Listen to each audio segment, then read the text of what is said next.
Vamos abrir a palavra de Deus lá na carta de Paulo, primeira carta de Paulo aos Coríntios.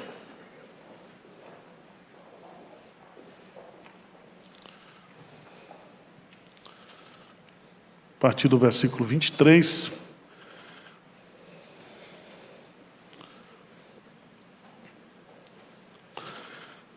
Primeiro Coríntios, capítulo 11, versículo 23. Porque eu recebi do Senhor o que também vos entreguei. Que o Senhor Jesus, na noite em que foi traído, tomou o pão, e tendo dado graças, o partiu e disse: isto é o meu corpo, que é dado por vós. Fazei isto em memória de mim. Por semelhante modo, depois de haver ceado, tomou também um cálice, dizendo: este cálice é a nova aliança no meu sangue. Fazei isso todas as vezes que o beberdes em memória de mim. Porque todas as vezes que comerdes este pão e beberdes o cálice, anunciais a morte do Senhor até que Ele venha. Por isso, aquele que comer o pão ou beber o cálice do Senhor indignamente, será réu do corpo e do sangue do Senhor. Examine-se, pois, o homem a si mesmo, e assim coma do pão e beba do cálice. Pois quem come e bebe sem discernir o corpo, come e bebe juízo para si. Eis a razão, porque há entre vós muitos fracos e doentes, e não poucos que dormem. Porque se nos julgássemos a nós mesmos, não seríamos julgados. Mas quando julgados, somos disciplinados pelo Senhor, para não sermos condenados com o mundo. Assim, pois, irmãos meus, quando vos reunis para comer, esperai uns pelos outros.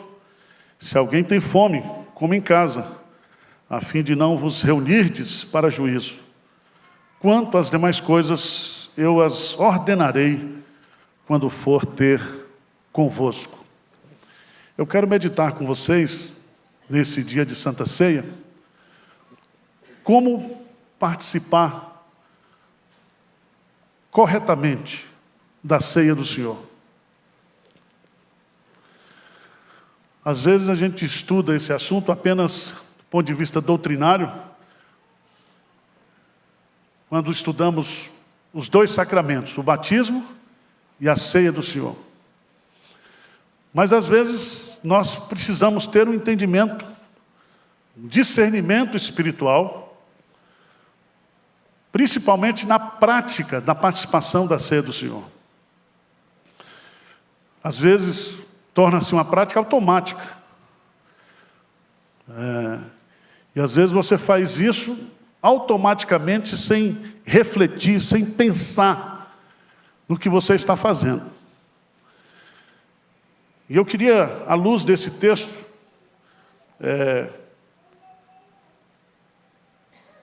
dar uma orientação sobre como participar corretamente da ceia do Senhor.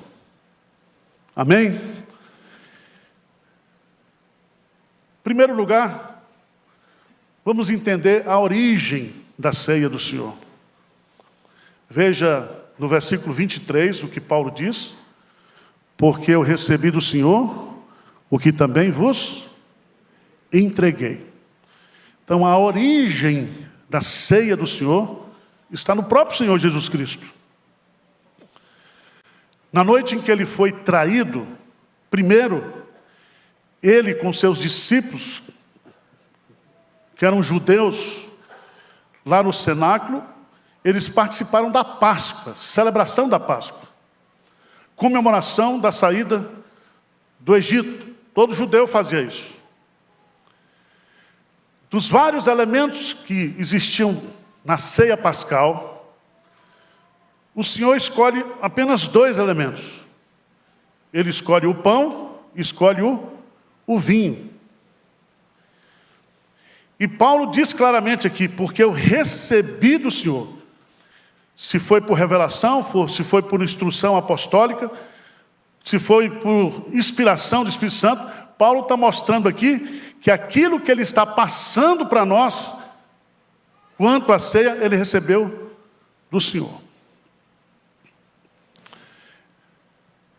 É muito interessante você observar que a origem é do Senhor. Em segundo lugar, a ocasião em que foi instituído, na noite em que foi traído. Se você quer voltar um pouquinho lá, nós já lemos esse texto pela manhã, Mateus, capítulo 26, Mateus, capítulo 26,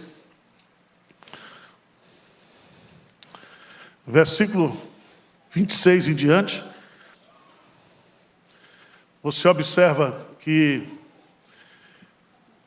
os discípulos preparam a Páscoa, o traidor é indicado, e no versículo 26, enquanto comiam o quê?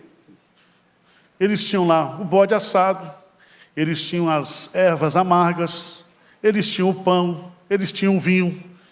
Então, enquanto eles comiam a ceia pascal, Jesus então toma, foi ele que tomou, um pão. A seguir tomou um cálice e deu aos discípulos. Então aqui é a ocasião justamente da noite em que foi traído, a caminho da cruz, a caminho do Getsêmani, ele então estabelece a Páscoa. Então você tem a origem, você tem a ocasião. Você tem os elementos. Quais são os elementos? Pão e o vinho. Pão e o vinho. E o que é que o pão e o vinho simbolizam? Simbolizam justamente o seu corpo. O seu corpo. Na concepção judaica, no contexto de Levítico, a vida está no sangue. É tanto que quando você faz um exame de sangue, você pode descobrir muita coisa. E é tão interessante que o sangue é a sua vida que é derramada. O pão significa o seu corpo que é quebrado. Em outras palavras, o pão e o vinho apontam justamente para o sacrifício expiatório de Cristo. Aponta justamente, ou cumpre aquilo que o Cordeiro Pascal simbolizava. É que sem derramamento de sangue, sem substituição vida por vida, não há remissão de pecados. A Igreja Católica Apostólica Romana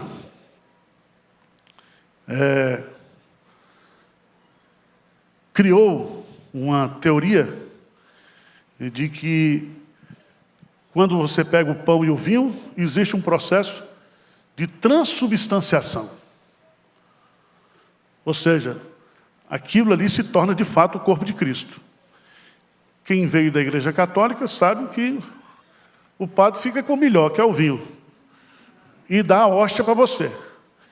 E a hóstia você não pode mastigar, porque a hóstia se transformou no corpo de Cristo. Mas não é isso que Jesus está falando. Jesus não está falando que houve aqui uma transubstanciação, ou uma consubstanciação, mas são símbolos. Por isso que ele fala, se alguém tem fome, que come em casa. Você não vai encher a barriga agora com a Santa Ceia. A Santa Ceia é uma cerimônia simbólica. Simbólica. O pão e o vinho são os elementos que simbolizam o sacrifício de Jesus Cristo. É muito interessante nós entendermos não somente a origem, a ocasião, os elementos, mas o significado. O significado. E o primeiro significado está no versículo 24. E tendo dado graças. Então presta atenção. Quando nós celebramos o sacramento da ceia do Senhor, nós estamos celebrando o quê? Gratidão. A palavra dado graças é o verbo eucaristel, que dá origem à palavra eucaristia, que significa agradecimento, gratidão. Gratidão. Então, você sabe que no contexto bíblico, todas as vezes que há libertação, todas as vezes que há salvação, a salvação, ela tem como consequência o louvor, a gratidão, o reconhecimento. Então, os romanos acusaram os cristãos da época de canibais, porque eles entendiam que essa cerimônia era uma cerimônia que estava se comendo realmente o corpo e o sangue de Jesus. Mas não é. Então, ao celebrarmos esse sacramento, nós precisamos entender que esse sacramento não é um sacramento funerário, não é um sacramento de dor, não é um sacramento de luto, mas é um sacramento de gratidão. Gratidão. E se você observar bem, quem diz isso é o próprio Jesus. É Ele que dá graças. É Ele que vai morrer. É Ele que vai subir a cruz. E Ele dá graças. E se eu e você, nós estamos aqui hoje, salvos pela obra de Cristo, o primeiro sentimento ao participar da ceia do Senhor é gratidão. Gratidão. Mas em segundo lugar, quando você fala do significado da ceia do Senhor, ele diz assim: fazer isto em memória de mim. Então a ceia é um sacramento de gratidão. Segundo, é um sacramento memorial. Memorial. O que é memorial? Significa trazer a lembrança. Irmãos, esse sacramento não pode ser praticado pelos animais, pelas outras espécies da natureza. Só pode ser praticada pela igreja. Porque somente a espécie humana tem memória. Tem memória. Trazer a memória aqui significa relembrar. Nós estamos distantes há mais de 2000 anos que Cristo morreu, mas nós estamos trazendo a nossa memória agora cedo, relembrando o que Ele fez por nós. Há 2000 anos atrás, lá em Israel, lá em Jerusalém, fora dos muros, e nós estamos aqui em São Paulo no ano de 2022, nos relembrando, trazendo à nossa memória aquilo que pode nos dar o quê? Esperança. E é tão interessante que nós devemos fazer isso em memória de Cristo. Sabe por quê? Porque Ele se deu por nós. Isso é o meu corpo que é dado por vós. Ou seja, eu trago à memória que o sacrifício de Jesus Cristo foi uma oferta substitutiva, expiatória. Ele morreu em meu lugar. Ele se deu por mim, por amor. E eu tenho que trazer isso à minha memória. Mas em terceiro lugar, por semelhante modo, depois de haver ceado, versículo 25, tomou também um cálice, disse: esse cálice é o cálice da nova aliança. Então veja bem, o significado da ceia: gratidão, memorial. E aqui, o significado da ceia é que ela faz parte da nova aliança. Essa nova aliança, ela é unilateral.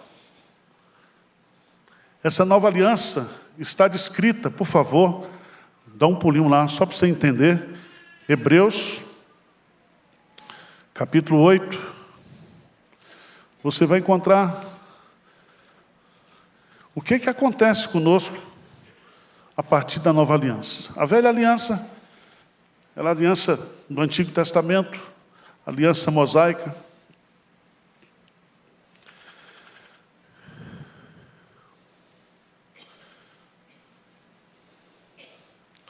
Versículo 8, e de fato, repreendendo, diz: eis aí vem dias, diz o Senhor, que firmarei a nova aliança com a casa de Israel e com a casa de Judá. Não segundo a aliança que fiz com seus pais, no dia em que os tomei pela mão, para os conduzir até fora da terra do Egito. Pois eles não continuaram na minha aliança, e eu não atentei para eles, diz o Senhor. Vamos ler juntos, a partir do versículo 10? Porque esta é a aliança que firmarei com a casa de Israel, depois daqueles dias, diz o Senhor. Na sua mente imprimirei as minhas leis, também sobre o seu coração as escreverei.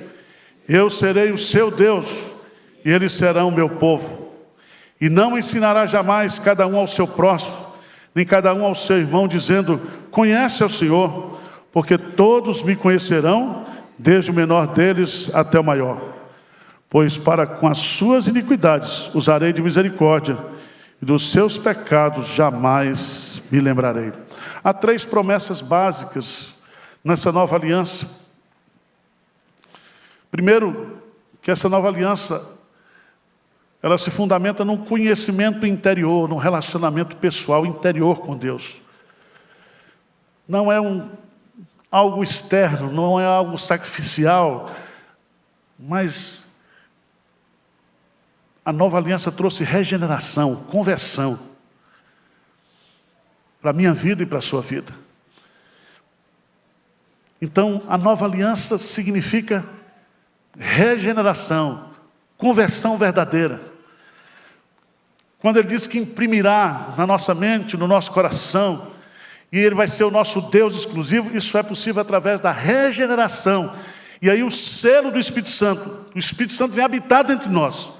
Essa é a primeira bênção da nova aliança.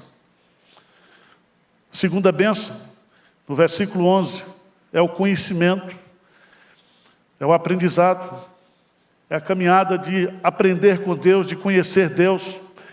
E a terceira bênção, versículo 12, é justamente o perdão total e completo. Você já pensou nisso? Quando eu falo da nova aliança do meu sangue, Jesus está dizendo: Zé Francisco, todos os teus pecados estão perdoados. Os teus pecados do passado, do presente e do futuro. Você está salvo. Você foi comprado pela obra da nova aliança no meu sangue. Mas em quarto lugar, irmãos, eu queria destacar aqui que a ceia do Senhor, diferentemente do batismo, ela deve ser repetida. Veja a ideia. Fazer isso, versículo 25. Todas as vezes que o beberdes em memória, todas as vezes. A igreja reformada no passado, no início da reforma, se celebrava a ceia do Senhor todos os domingos, em todos os cultos. Nós aqui celebramos 2 vezes por mês, né? No primeiro domingo à noite, no terceiro domingo pela manhã. O batismo, ele não pode ser feito todas as vezes. O batismo é um só. Em nome do Pai, do Filho e do Espírito Santo. É um ato da sua conversão, ou um ato da consagração dos seus filhos para Deus. E a pergunta que vem à nossa mente é: por que todas as vezes? Por que não uma vez só?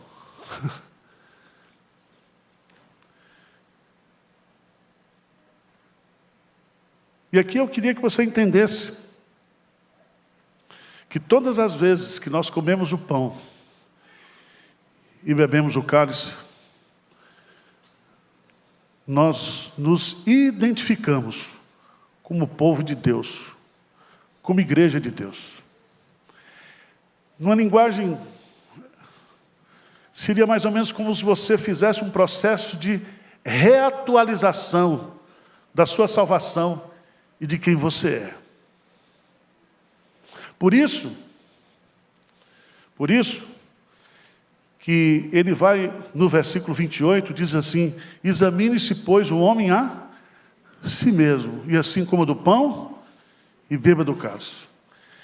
Então, a Santa Ceia, ela é repetida, porque é um momento que eu e você, nós vamos nos auto-examinar. Você não vai examinar o outro, você vai examinar a si mesmo, a sua vida, seu relacionamento com Deus.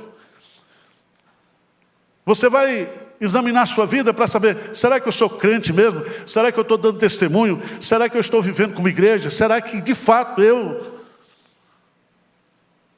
estou andando nos caminhos do Senhor?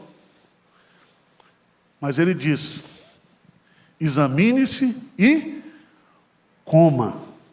Tem diz, pastor, eu não vou participar da Santa Ceia não, porque eu estou com os pecados aqui. Não, meu irmão, você não entendeu. A Santa Ceia é justamente para você pedir perdão pelos seus pecados. Você pedir a Deus misericórdia, que o sangue de Jesus Cristo nos purifique de todo pecado. Há outro ponto que eu acho muito interessante aqui, é que você pode participar da ceia indignamente. O que significa isso? Indignamente significa que quando você participa de alguma coisa que você não é. Indignamente significa, não que você é um crente pecador e vai deixar de participar, é que essa cerimônia não é para os descrentes. Por isso que Calvino, lá em Genebra, na Reforma, ele proibiu que aquelas pessoas mundanas, a Santa Ceia, todo mundo chegava, participava, ele diz, não pode ser assim. A ceia é para a igreja, para os crentes.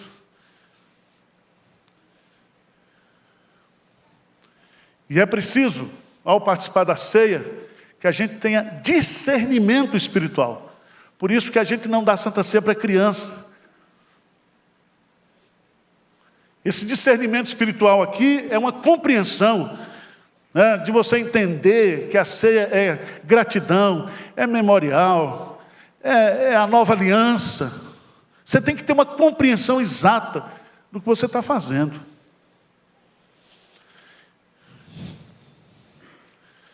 E aqui tem uma coisa: quem come e bebe sem discernir o corpo, come e bebe juízo para si. E Paulo vai dizer uma coisa aqui, que se fosse eu que dissesse, eu estava lascado, assédio moral, espiritual, não sei o quê. Ele diz assim: eis a razão, porque há entre vós muitos fracos e não poucos os que dormem. Veja a seriedade da ceia do Senhor. Ou seja, o que Paulo está dizendo aqui é que muita gente adoece e muita gente é levada antecipadamente ou por Deus por participar o quê? Indignamente da ceia. Porque come e bebe, juízo para si. Graças a Deus, porque quando julgados somos o quê?